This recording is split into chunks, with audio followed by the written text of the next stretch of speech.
As we are approaching the end of the series of the questions of quantitative aptitude for the GATE 2022 examination, let us look at a question from another very basic, very fundamental topic of quantitative aptitude, that is ratios. Ratios again are one of those building blocks of your preparation for quantitative aptitude. Its applications can be found in different topics. Let us look at a question. Suppose A, B, C, D and E are 5 companies.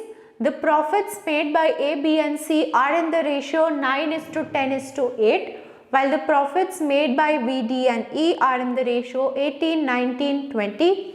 If E has made a profit of rupees 19 lakhs more than A, then the total profit made by all the 5 companies in lakhs is how much, right? So we know the ratio of the profits made by A, B and C, and we know the ratio of the profits made by B, D and E. I also know that E has made a profit of 19 lakhs more than A, and we want to find out the total profit. So very simple, very basic question that uses applications of ratios.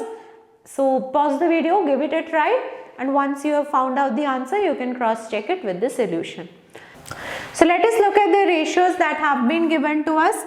We have A, B and C, the ratio given as 9:10:8, and the ratio of the profits made by B, D and E has been given as 18:19:20.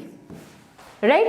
So the first thing you want to do is find out the ratio of the profits among all the terms. So I want A is to B is to C is to D is to E. What's the ratio? Okay. The common term here or the common link is B. So I want to find out the LCM of this 10 and 18. LCM of 10 and 18 or any common multiple of this 10 and 18 will do. So let's work with 90. Okay. So if I express this as 90, this is going to be 18 into 5. And this is going to be a 10 into 9. That's what we are going to be left with.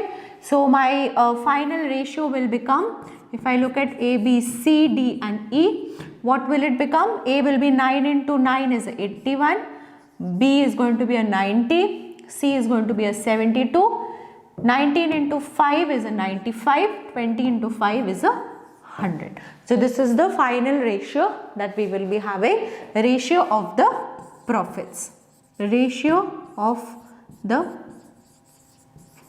profits that is earned by A, B, C and D and E. Okay. What else have they said? They have said that E makes a profit of 19 more than A. Right. So E is making a profit of 19 lakhs more than A.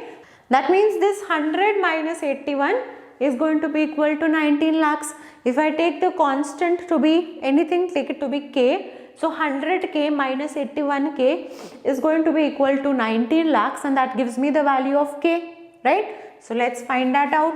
So we have 100k minus 81k is going to be equal to 19 lakhs.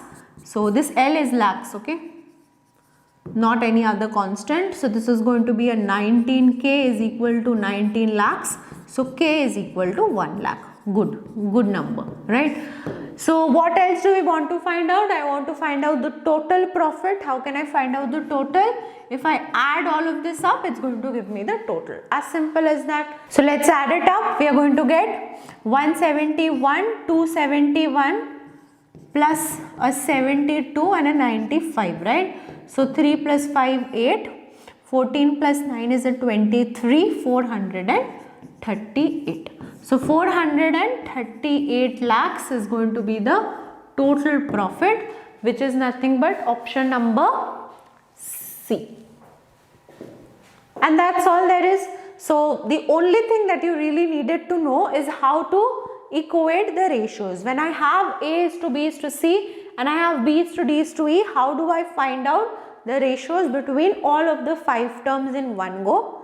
Second thing what you should know is that if I add all of these up, then that itself is going to give me the total. I do not need to find out the individual values. Here we got K as 1.